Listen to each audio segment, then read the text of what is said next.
Coming up next on the Passion Struck podcast, understanding that biases exist as an inherent part of our brain's thinking process. We know that it's almost completely impossible to eliminate them. However, we can reduce them to the barest minimum and keep them from negatively influencing our thoughts and behaviors. Welcome to Passion Struck. Hi, I'm your host, John R. Miles, and on the show, we decipher the secrets, tips, and guidance of the world's most inspiring people and turn their wisdom into practical advice for you and those around you. Our mission is to help you unlock the power of intentionality so that you can become the best version of yourself. If you're new to the show, I offer advice and answer listener questions on Fridays. We have long-form interviews the rest of the week with guests ranging from astronauts to authors, CEOs, creators, innovators, scientists, military leaders, visionaries, and athletes. Now, let's go out there and become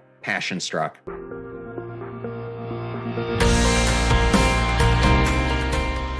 Have you ever, with your best intentions, made a decision that turned out to be a poor or detrimental one? You probably have. We have all made choices at different points in our lives that at the moment seemed right, but in retrospect, were completely short of logic and accurate reasoning. The primary reason behind these cases of poor judgment and errors in decision-making is something that's known as cognitive biases. The term cognitive biases was first coined by Israeli psychologists Daniel Kahneman and Amos Tversky in the 1970s after researching the factors that influence thoughts and decision-making. Cognitive biases come from two words, cognition and biases. Cognition refers to the mental process involved in acquiring knowledge, learning, and generally all that has to do with thinking. And bias is defined as a partiality that prevents objective consideration of an issue or situation. Therefore, cognitive biases are flaws in one's reasoning and thinking process that can lead to the misinterpretation of information, leading to inaccurate or erroneous conclusions. We like to believe that we are always rational and logical, but the truth is that we have certain cognitive biases that directly impact our thought processes. These biases are caused by our past experiences as well as our perceptions. They are often just results of how our brains are wired to process information and navigate the world around us. Psychologists believe that many of the biases that impact our thinking allow us to reach decisions quickly and can help us more efficiently navigate situations that we encounter every day in life. But beyond these adaptive purposes that cognitive biases serve, they can distort our critical thinking, cause us to see connections between ideas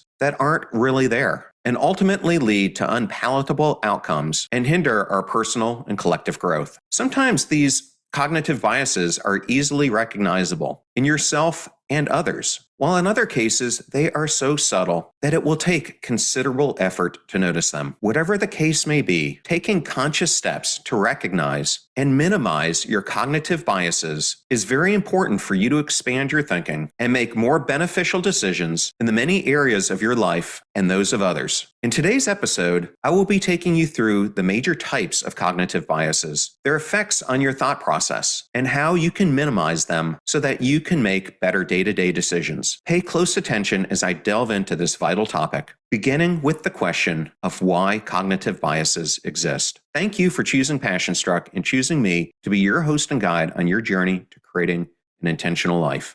Now, let that journey begin. According to a report from NPR, the human brain can process 11 million bits of information per second. Still, our conscious minds can only handle 40 to 50 bits of information per second. So to speed up decision-making and make judgments more quickly, our brains sometimes take mental shortcuts. This mental shortcut is what is termed heuristic. Nobel Prize-winning economist and cognitive psychologist Herbert Simon introduced the concept of heuristics in psychology. He suggested that while we strive to make rational decisions, our judgment is subject to cognitive limitations. His findings showed that while heuristics are helpful, in many situations they can also lead to cognitive biases, which pose severe problems for how we perceive and act towards other people, and in certain cases. Researcher and social psychologist at Stanford University, Jennifer Eberhardt, writes in her book, Biased, where she attempts to uncover the neurological roots of bias, that bias is a natural byproduct of the way that our brains work. This is because our brain has evolved to develop a ranking system to decide which information gets your attention and which is important enough to get stored in memory. It then subtly makes use of the assumptions based on your belief, which themselves have been influenced by social culture and environmental factors beyond your conscious awareness and control, to influence your thoughts in new situations. In doing this, the brain creates some sort of shortcut when reaching conclusions and thereby ignores some other important information and misperceives them. Understanding that biases exist as an inherent part of our brain's thinking process, we now know that it's almost impossible to completely eliminate them. However, we can reduce them to the barest minimum and keep them from negatively influencing our thoughts and behavior. So what are the impacts of cognitive biases? In general, cognitive biases can significantly hinder your ability to make correct decisions, restrict your problem-solving skills, inhibit your career performance, compromise the accuracy of your recollections, hinder your ability to react in emergencies, heighten anxiety and despair, and harm your relationships. Beyond the personal effects of cognitive biases, they have been noted to also have some real-world effects. These disaster-level cases include the loss of lives during an expedition on Mount Everest, the influence of the financial crisis that began in 2007, the loss of the Space Shuttle Challenger, and so many more. Another significant effect of cognitive biases that needs mentioning is how it contributes to wrongful convictions. People who fit into particular descriptions and stereotypes based on gender, race, background, etc., that have been labeled as more prone to crime are usually the first suspects and oftentimes the only suspects when the investigation into a committed crime is ongoing. An example is the case of Lavon Bo Jones, an innocent African-American man who was wrongfully convicted of the 1987 murder of a white man named Lamont Grady. Jones spent 14 years on death row before his case was re-examined and he was set free. His initial sentence happened because the initial case that was built against him was riddled with errors, oversights, and biases concerning his race and societal class. Jones' case is just one out of the many people who've been wrongfully convicted of crimes that they didn't commit because of the biases of their prosecutors, and not all of them have been so lucky as Lavon Jones. All these examples illustrate just how critical the topic of cognitive biases is and how much impact it has on our lives, both as individuals and collectively as citizens of the world. So what are some of the major types of cognitive biases that we all experience? If you look up the list of cognitive biases on the internet, you will find over 150 listed types and forms. However, many of these are just mainly repetitions, and some are entirely unfounded. With further cognitive science research on human judgment and decision-making, this list continues to evolve, but currently 12 major cognitive biases have the most obvious effects. These include anchoring bias. This bias occurs when people overly rely on the first piece of information or action they hear or see and anchor their thoughts and decisions on that information. Let's take, for example, a car dealer who places the most attractive and expensive cars at the front of the showroom. They do this to draw the customers in, but also so that they see the highest price points first. This is essential. When customers enter the dealership, they may see a luxury car that's priced at $70,000, which is way out of their price range, but the anchor is set in place. Every other car on the lot is going to seem cheaper in comparison. In turn, placing the anchor at a higher price point will tend to increase the willingness to pay. This is because this is set as the anchor by which all other cars are compared to. This bias may limit your ability to see a situation's broader scope and available options. Next, we have availability bias. This happens when people overestimate the importance of information that is immediately available to them. For example, a person might be convinced that smoking is not harmful to them because they know someone who lived up to 90 and smoked 2 packs a day, forgetting that that person's case is just an exception. This bias causes a person to rely too much on a particular point of view while ignoring others, and this ignorance of other relevant information can be extremely costly. Next, we have the bandwagon effect. This is the tendency to believe or do the things that others believe or do. Essentially, it is simply going along with what is popular and not having your own unique thoughts about a situation. This bias is a major reason why, in elections, a person is likely to vote for a candidate that they think is winning. Another example occurs when more people begin listening to a particular song or musical group. It becomes more probable that other individuals will also listen. Then we have confirmation bias. This is the tendency to pay attention only to information that backs up your preconceptions and previously held beliefs, while rejecting the ones that go against them. It is a major reason why some people don't believe in a critical issue, such as climate change, despite the existing facts and proof. This bias causes a person to be highly prone to delusion and become distant from reality. Next, we have the framing effect. This bias directly influences your perception and causes you to respond to information based on how it's framed, beyond its factual content. For example, if you're told by a doctor that surgery has a 90% success rate, you're more likely to opt in for it than if you were told that it had a 10% failure rate, even though both statements connote the exact same meaning. The framing effect can make you oblivious of the positives of a particular situation while magnifying the risks. Next, we have hindsight bias, which is driven by the fact that events are perceived to be more predictable after they happen. For example, if you're in a betting game, you might pick a particular team over another, and your chosen team could have won. Because of this, you might feel like you knew all along that team was going to win, and forget the factors beyond you were in play in your chosen team winning. Factors that could have caused them also to lose. This idea that you knew what happened or was going to happen can cause overconfidence and prevent you from taking a critical look into the past and being careful enough when making future decisions to prevent unpalatable outcomes. Next, we have the halo effect. This bias happens when your impression of one aspect of a person or thing affects your overall impression of that person or thing. It causes one to attribute unverified qualities in a person based on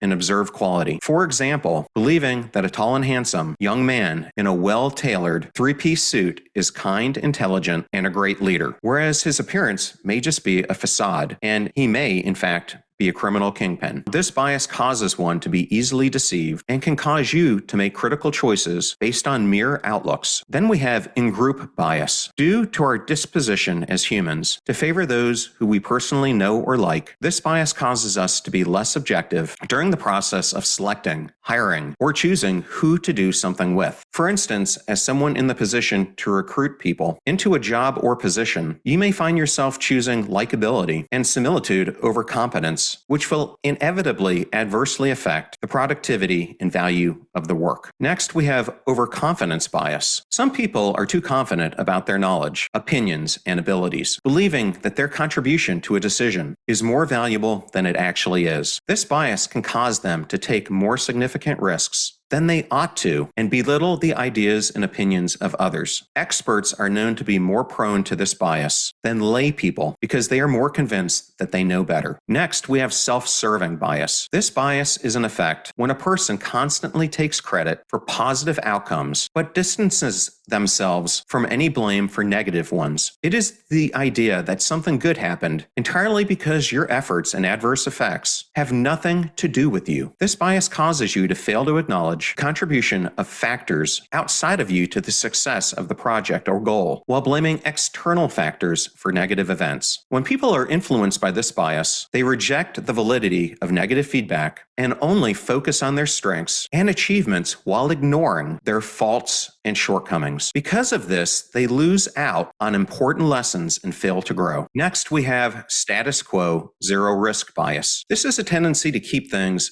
in its current state because you want to play it safe and avoid risk and loss. It is primarily driven by something known as loss aversion, the tendency to prefer avoiding losses to acquiring equivalent gains. That is, you would rather not gain something new than take a risk that could cause you to lose something that you already had. While this bias seemingly has its advantages in keeping you from losses, in the long run, it stifles growth by making it difficult to take the leap of faith in reaching for better alternatives and more beneficial outcomes. As famous British adventurer, writer, and businessman Edward Bear Grylls said, "Without risk, there can be no growth." Next is the sunk cost fallacy. This is the idea that too much cost has been incurred in a venture, and giving up or stopping is too late. An example of this is refusing to sell a sizable long stock position in in a rapidly falling market, thereby incurring yet further losses. This bias simply makes people forget that one can ever go too far in the wrong direction, that they can't cut their losses and turn back to the right ones. So now that I've gone through those 12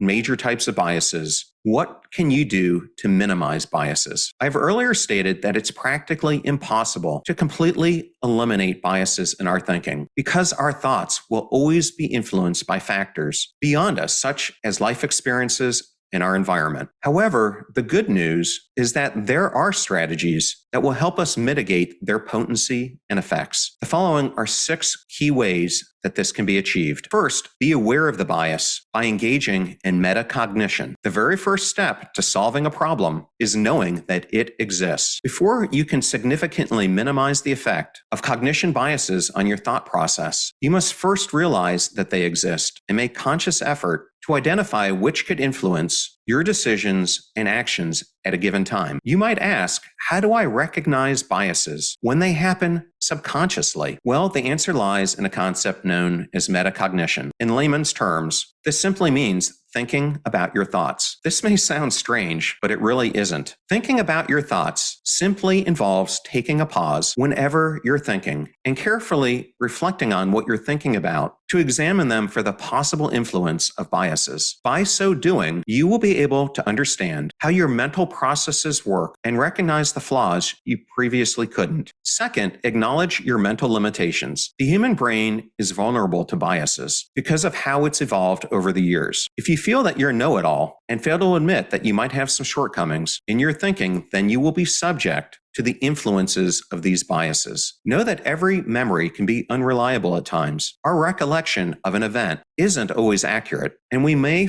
oftentimes find ourselves remembering things that weren't there in the first place. Scientists have found simply prompting an eyewitness while they're testifying in court to remember more can cause them to generate details that are outrightly false, but true to the witness as actual memories. So always consider this reality so that you won't become overconfident when making decisions and get the necessary insight from others. Third, question your thoughts and beliefs. Your current thoughts and beliefs have been shaped by certain external factors. For example, you might have spent all your life believing that the earth is flat, simply because your parents and teachers believed and taught you that. But that doesn't mean it's truly flat. Therefore, challenge your pre-existing thoughts whenever you're thinking and making decisions. Ask questions like, is my belief based on verifiable facts? Am I giving too much attention to certain factors while neglecting other important ones because they don't support my point of view? Is my ego getting the better of me that I'm unwilling to change my beliefs? By thinking like this and asking yourself these necessary questions, you will be able to more quickly detect the underlying factors driving your biases and ultimately become a more critical thinker, an attribute essential for better decision making.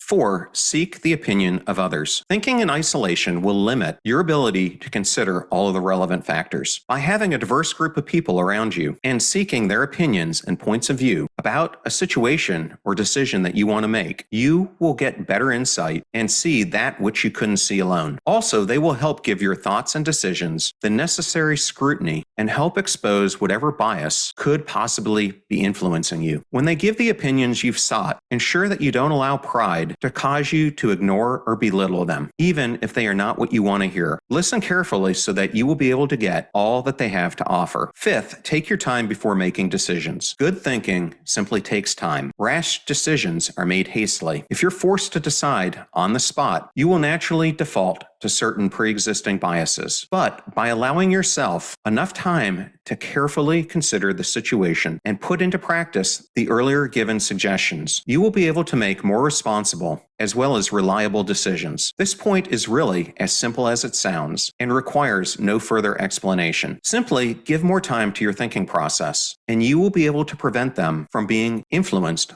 by biases. 6th, consciously learn about cognitive biases. This episode has provided you with substantial information pertaining to cognitive biases. You can Further help yourself by consciously getting more materials to broaden your knowledge on the topic and better equip yourself to recognize them in your own life with tools to effectively counteract them. Some books that I recommend include Daniel Kahneman's Thinking Fast and Slow, Magnus McDaniel's How Our Brains Betray Us, Ralph Dabelli's The Art of Thinking Clearly, and Albert Rutherford's Neuroscience and Decision Making, as well as so many more. In a previous episode on free will, I showed you just how much of our actions and decisions are influenced by factors we are unaware and unconscious of. Today's episode has shown how imperfect our decisions can be due to the biases that influence them. The aim has been to enlighten you on these flaws in thinking so that you can be better equipped to recognize the situations where you'll be vulnerable to them and take the necessary steps to minimize them. I hope you all enjoyed the show. I want to thank everyone who wrote in this week, and especially those who joined the podcast today and listened to it. Thank you all so much. You're about to hear a preview of the Passion Struck podcast interview I did with Daniel Pink, the author of 5 New York Times bestsellers, including his latest, The Power of Regret, How Looking Backward Moves Us Forward. His other books include the #1 New York Times best-selling books, Drive and To Sell As Human. Positive emotions are awesome, right? Positive emotions make life worth living, but you don't want to have only positive emotions. You want to have some negative emotions mixed in there because negative emotions are functional. And one of our most functional negative emotions is regret. So you don't want to extinguish it. You want to be able to harness it. And we haven't been shown how to do that. Remember, we rise by lifting others. So share the show with those that you love and care about. And if you found today's episode useful, please share it with somebody who can use the advice that I gave here today. In the meantime, do your best to apply what you hear on the show so that you can live what you listen. And we'll see you next time. Live life passion struck.